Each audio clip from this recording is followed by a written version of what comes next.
Tomorrow morning, when you go to a gas station, take a moment and look at the price on the board.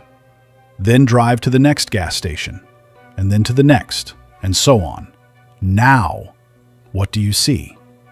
The same price everywhere. Right. Whether it's Exxon, Chevron, Shell, BP, or Marathon, maybe a 1 or 2 cent difference at most. But every gas station has the same price. Have you ever wondered why? You've been told that since oil prices were deregulated, fuel operates in a free market. On paper, companies are free to set their own prices. Now, if that were truly the case, prices would be different. One company would sell cheaper to attract customers, while another would charge more in the name of premium quality. Exxon would have one rate, Chevron have another. But that doesn't happen in reality. Why? Because what you think is competition isn't a competition at all. It's a cartel, a system that was designed 150 years ago by one man. And that system still works today exactly the way it did on day one. Remember 2016, when unlimited data plans exploded in the US? Free trials, aggressive pricing, massive promotions. People thought, wow, these companies are so amazing and are being so generous. But what happened next? Everyone knows. Sprint disappeared from the market.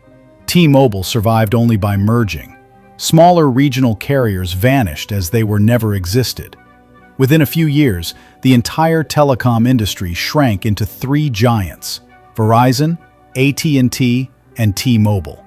And among them, one became overwhelmingly powerful. That free data wasn't for you. It was the cost of killing competition. And you weren't the customer in that game. You were the weapon. This isn't a new trick. It's a trick which is 150 years old, and the man who perfected it was named John D. Rockefeller.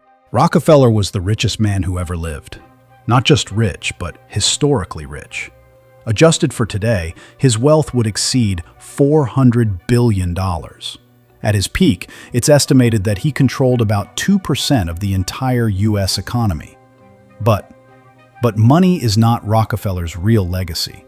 His real legacy is the system he created, the method he invented, the playbook that every major corporation still follows today.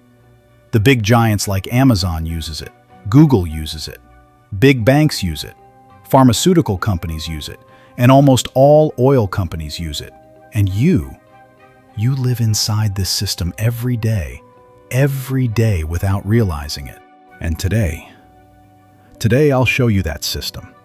How Rockefeller built it, how he destroyed his competitors, how his company was broken apart, yet he became even richer, and how 114 years later, you are still trapped inside the same system he designed.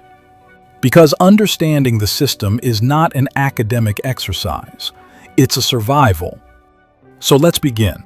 John Davidson Rockefeller was born on July 8, 1839, in a small town in New York. His father was a con man, literally.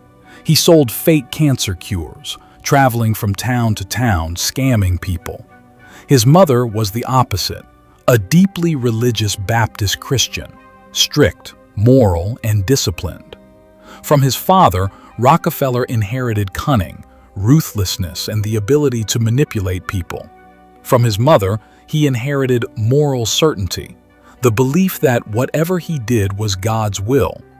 Rockefeller destroyed his competitors without mercy, but he genuinely believed he was doing good. That's what made him so dangerous. A man who believes he is chosen by God can justify anything. In 1859, oil was discovered in Titusville, Pennsylvania. So the oil rush began.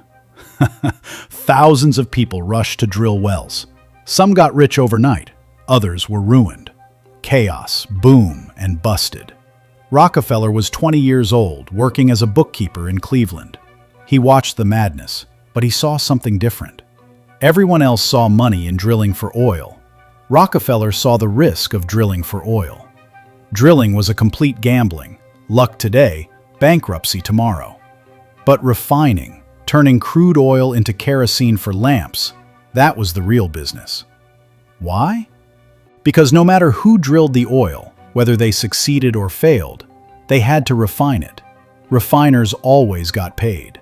So in 1863, Rockefeller invested $4,000 and opened his first refinery in Cleveland. Within 2 years, it became the largest refinery in the city. But Cleveland had 30 refineries. Competition was brutal, prices were falling, profits were thin. This is where Rockefeller revealed his genius. He decided not to fight competition, but to eliminate it. Rockefeller introduced a method that is now the foundation of modern corporations: the vertical integration. In simple terms, it means controlling every step of your business so you depend on no one. Other refineries only refined oil. Rockefeller bought the barrel factories. He bought the rail tank cars. He built warehouses. He created his own distribution network. Every middleman was eliminated. Every profit margin became his. Then came the railroads.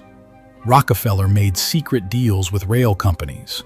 After shipping his oil, they quietly refunded part of the cost, meaning his transportation was nearly free. His competitors paid full price or more. This wasn't cleverness, it was predation. Rockefeller could sell kerosene so cheaply that competitors lost money on every sale, while he still made a profit. In 1870, Rockefeller formed Standard Oil of Ohio. At the time, it controlled only 4% of America's oil refining. That wasn't enough. So he launched Phase 2, horizontal integration, buying or destroying every single competitor. In 1872, something historians call the Cleveland Massacre occurred.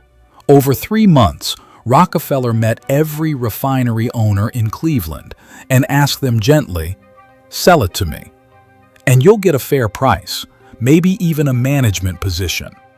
On refusal, he would start a price war, selling below cost until they collapsed. By the end of 1872, Rockefeller controlled 25 of Cleveland's 26 refineries. That was the blueprint: offer first, destroy second, buy the wreckage. This method has been used by every monopoly for the last 150 years. By 1879, Standard Oil controlled 90% of U.S. oil refining. This wasn't business, it was pure monopoly. A monopoly means no alternatives, no competition. One entity sets the price, and the consumer has nowhere else to go. People hated Rockefeller. Newspapers called him a robber baron, the most hated man in America. And Rockefeller knew 2 things. Monopolies are illegal. Public hatred is dangerous. So he found a solution that changed corporate America forever. There came 1882. In 1882, Rockefeller's lawyers created something new: the Standard Oil Trust. It means different companies, different names, but one controlling entity, the Rockefeller. On paper, 34 separate companies existed, but in reality, all were controlled by Rockefeller.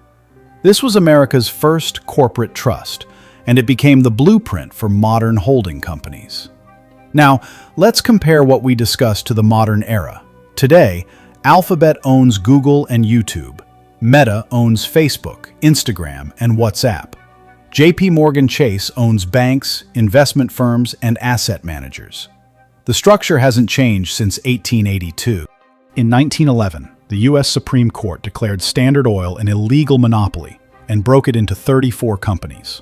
Most people think this was Rockefeller's defeat, but it wasn't. He owned shares in all 34 companies.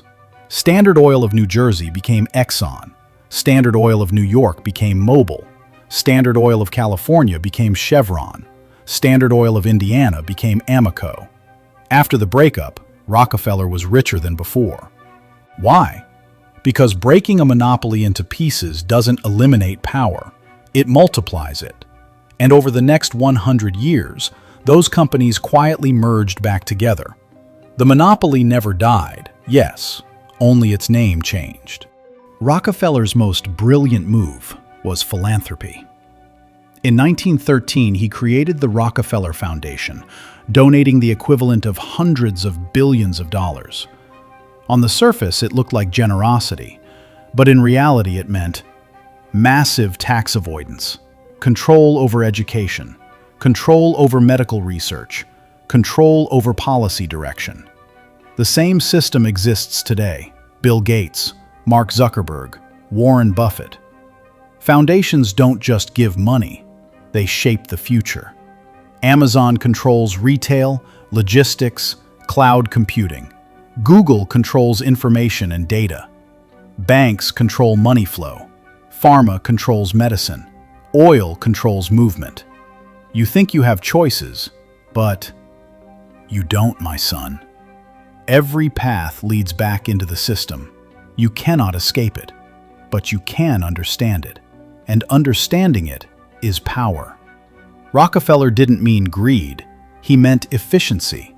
He believed consolidation was inevitable, that the strongest always absorb the rest, that monopoly is the final form of every successful market.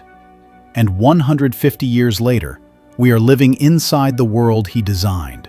You can't unsee it once you see it. John D. Rockefeller built a system you cannot escape, but today you can finally see it. And seeing changes everything.